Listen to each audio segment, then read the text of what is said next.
So I was then able to again let go of that and to step away from that. So what happens, we believe, is that through soul contracts and agreements, they arise out of the shock of our pain or the shock of our illness. So again, lots of illnesses can again prevent us from stepping into who we are as individuals. That pain and that soul contract or agreement, we believe as shamans, you're able to rewrite. So if you're able to rewrite that contract, if you came here to into this existence with a particular contract of poverty or illness or family despair or a variety of other things, you can rewrite that particular contract.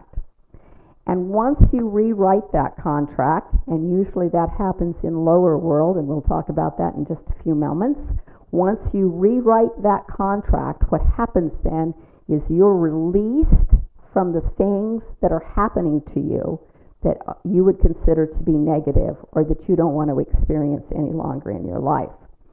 What happens when you do entheogen work, when you do psilocybin, when you do ayahuasca, when you do peyote, when you do any of those, is that many, many times, if you're led into it correctly, you're going to know exactly what you need to rewrite, and you're going to know how to do that, and who it is that comes to you within that state of being under those entheogens is going to help you do that work.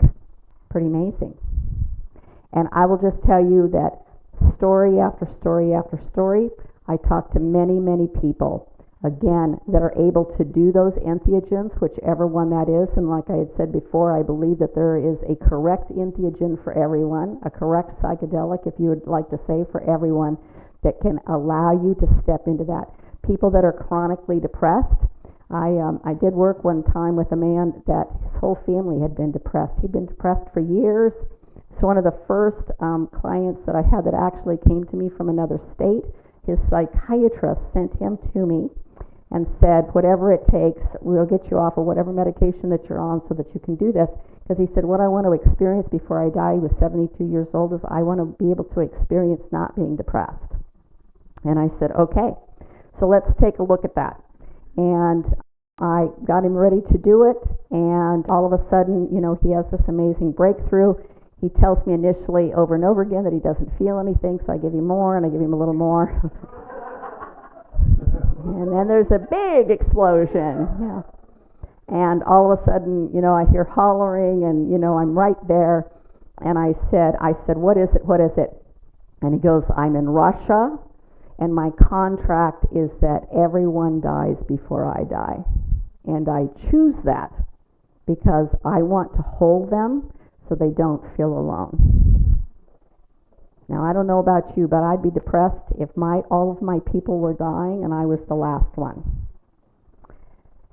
Interestingly, I said, okay. I said, what do you want to do about that? And he goes, I want to just make sure that going forward that my sons and my daughters and my grandchildren don't carry this generationally forward any longer. It ends with me. And I said, so be it. And again, the next day he said, I'm a changed human being. No longer the same. No longer the same. That's the kind of work that, again, I believe, that we can achieve. We also have a lot of irrational beliefs. A great psychologist in the 50s by the last name of Skinner talks about there was a great test, you can probably get it on the internet, and it's the 10 most common irrational beliefs that people have. For example, one of my favorite is that I must be unfailingly competent in all that I do. That's those type A personalities. I don't know anything about that.